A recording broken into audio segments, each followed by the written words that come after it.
Hola a todos, bienvenidos a la primera cápsula sobre la liturgia de las horas. Hoy reflexionaremos sobre cuál es el valor, qué valor tiene la liturgia de las horas.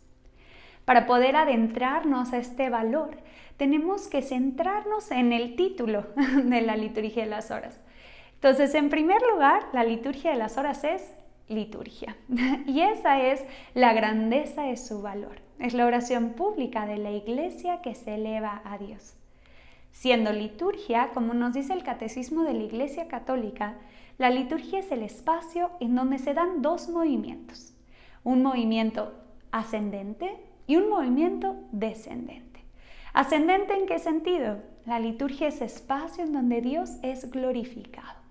Eso sería lo primero. Cuando nosotros recitamos la liturgia de las horas, nos estamos uniendo a Cristo en su cuerpo, la Iglesia, para hacer una alabanza a Dios. No es nuestra voz ni nuestro corazón el que alaba a Dios, sino la voz y el corazón de Jesús. Es el sacrificio de alabanza que realiza Cristo a su Padre. Entonces, nuestra voz se convierte en una ofrenda. No es una ofrenda como lo hacemos en la misa, que es la ofrenda física del pan y del vino, sino que esta vez es una ofrenda de la voz. Y la voz se eleva para hacer una alabanza a Dios.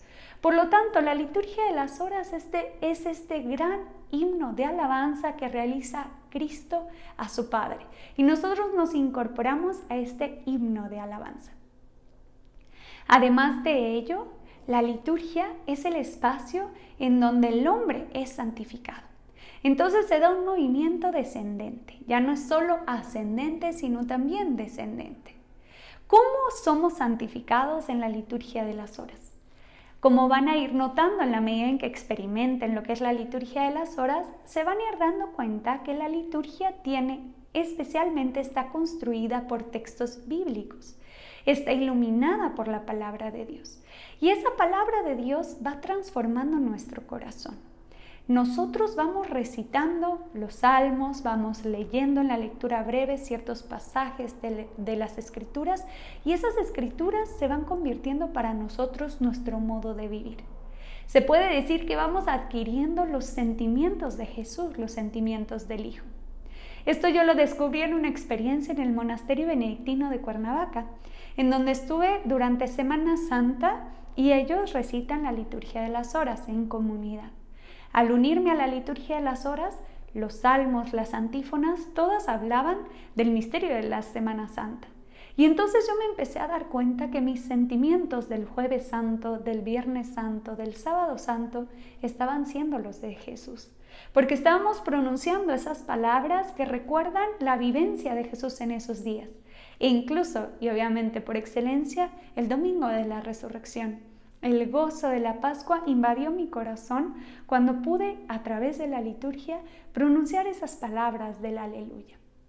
Por lo tanto, con la liturgia de las horas, nuestro corazón se va cambiando, se va transformando, se va haciendo como el corazón del Hijo. Se puede decir que llegamos a ser lo que celebramos. Pero además de esta dimensión ascendente y descendente, la liturgia de las horas tiene una dimensión horizontal. Es decir, la liturgia de las horas se recita en comunidad. Por lo tanto, la liturgia de las horas nos une en fraternidad con los hermanos. Se puede decir que no es una sola voz la que alaba al Padre, sino que todas las voces de la comunidad, la multiplicidad de las voces, la diversidad de las voces se unen en una sola voz. Y esa una sola voz es la voz de la Iglesia que recita esta alabanza al Padre. Y esto es hermoso porque nos permite salir de nuestra individualidad. A veces la oración de contemplación, de meditación, de reflexión, pues es nuestra, nosotros con Dios.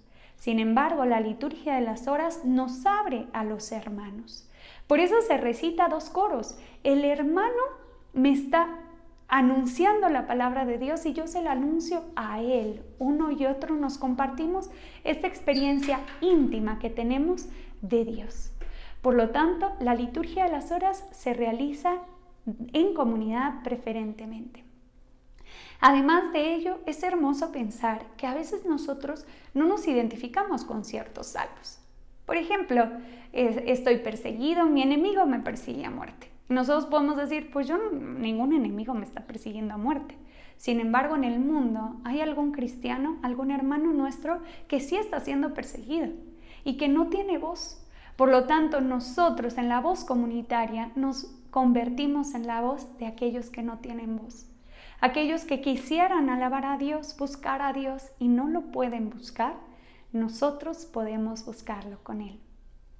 Entonces, se da también este movimiento horizontal. Y por último, hay que decir que la liturgia de las horas siendo liturgia, pues nos introduce a la liturgia celestial. Por lo tanto, cuando nosotros recitamos la liturgia, se abre el cielo y entonces el cielo y la tierra se unen en esta liturgia celestial. Vivimos lo que dice Apocalipsis 7:14.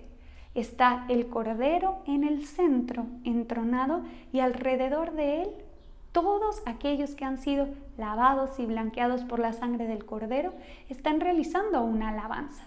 Los que ya triunfaron y los que seguimos en esta peregrinación.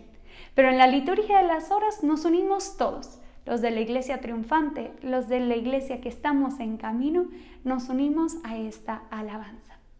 Termino esta cápsula con una bellísima frase de Pablo VI que está en la Laudis Canticum, que es el documento sobre la liturgia de las horas del Concilio Vaticano, después del Concilio Vaticano II, que dice: la liturgia de las horas es el cántico de alabanza que resuena eternamente en las moradas celestiales y que Jesucristo, sumo sacerdote, introdujo en este destierro.